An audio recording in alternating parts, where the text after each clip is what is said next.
Hello friends, आज 21 फरवरी 2023 है। आज हम वापस आ गए अपनी ताज़ा खबर लेके।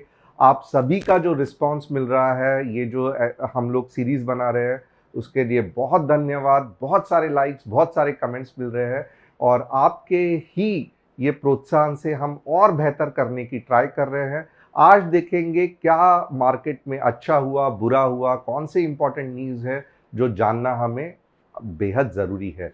सबसे पहले आप देखेंगे तो आज क्या हुआ कि मार्केट रेंज बाउंड था। ओके, रियलिटी, एफएमसीजी, टेलीकॉम्स ऊपर थे, आईटी, इंडस्ट्रियल, ऑटो, फार्मास्यूटिकल्स नीचे थे।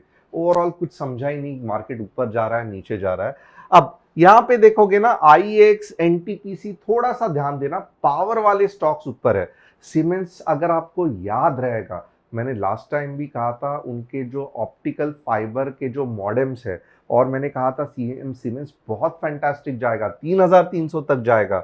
आज यही देखो 2.6% बढ़ा। इसके लिए बहुत इंपॉर्टेंट है कि आज की ताज़ा खबर में जो मैं स्टॉक्स के एनालिसिस करता हूं, उसे आप ध्यान दे के सुनना। अब सिंजिन ऑफकोर्स फार्मास्यूटिकल है, एस्ट्रल पाइप वाली है, नौकरी ऑलरेडी गिर चुकी है। वापस पावर फाइनेंस कॉर्पोरेशन, एनर्जी वाले स्टॉक्स है। कौन सा गिरा? तो Aditya Birla finance, Canara bank, Adani enterprise, bank of Baroda, बंधन बैंक। तो ऐसे कुछ ट्रेंड नजर नहीं आ रहा है गिरते वक्त, बस गिर रहे हैं। अदानी इंटरप्राइज के तो खुद के मसले हैं। तो ओवरऑल बुलिश साइड में डेफिनेटली पावर स्टॉक्स ऊपर है।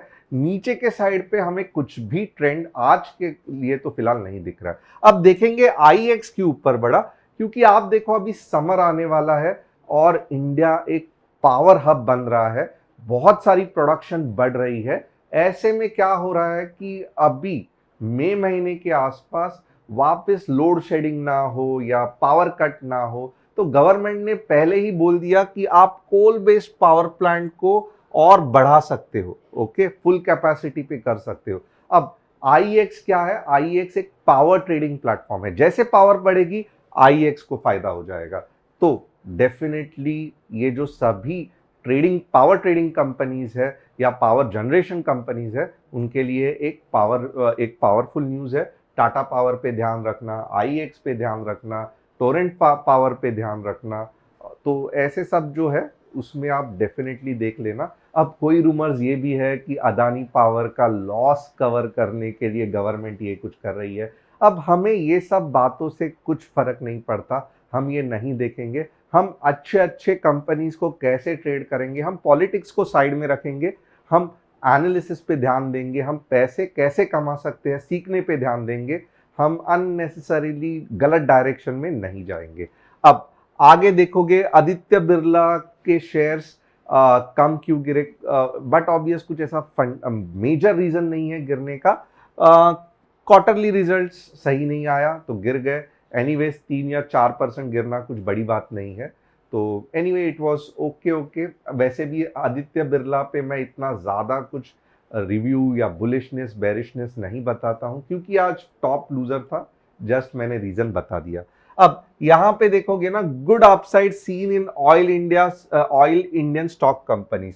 ये जो विंडफॉल टैक्स मैंने पहले भी डिस्कस किया था, क्योंकि अगर कोई मोनोपोली एरिया में रहेगा तो गवर्नमेंट क्या करती है? विंडफॉल टैक्स लगाती है। अब विंडफॉल टैक्स गवर्नमेंट क्यों कम कर रही थी? इन्फ्लेशन को कंट्रोल में लाने के लिए। इससे क्या होगा कि इससे डेफिनेटली अगर विंडफॉल टैक्स कम कर दिया तो थोड़ा सा ऑयल कंपनीज को भी फायदा हो जाएगा।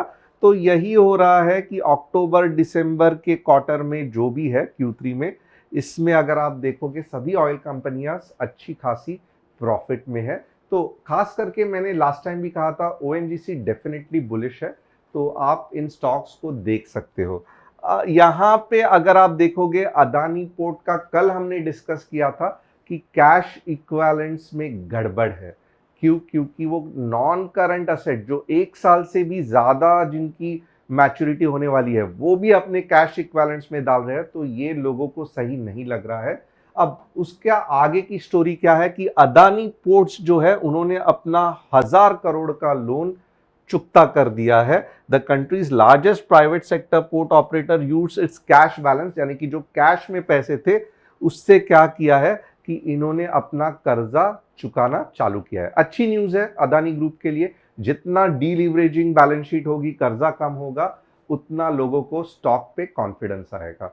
बट कभी अदानी के बारे में, पूरे बिजनेस के बारे में डिटेल में डिस्कस करूंगा, बहुत सारी बातें कहनी है उसके बारे में, एक अलग से उस पर एपिसोड बनाऊंगा।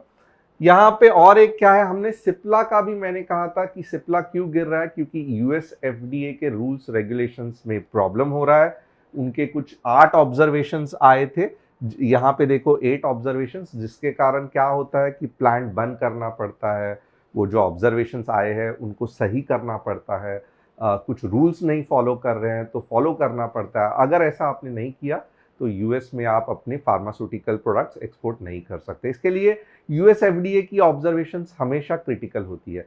अब आज अगर देखोगे तो मार्केट किस तरीके से चला, बहुत इंटरेस्टिंग एनालिसिस करना है और मुझे आपको देखना दिखाना है बुलिश काउंटर अटैक।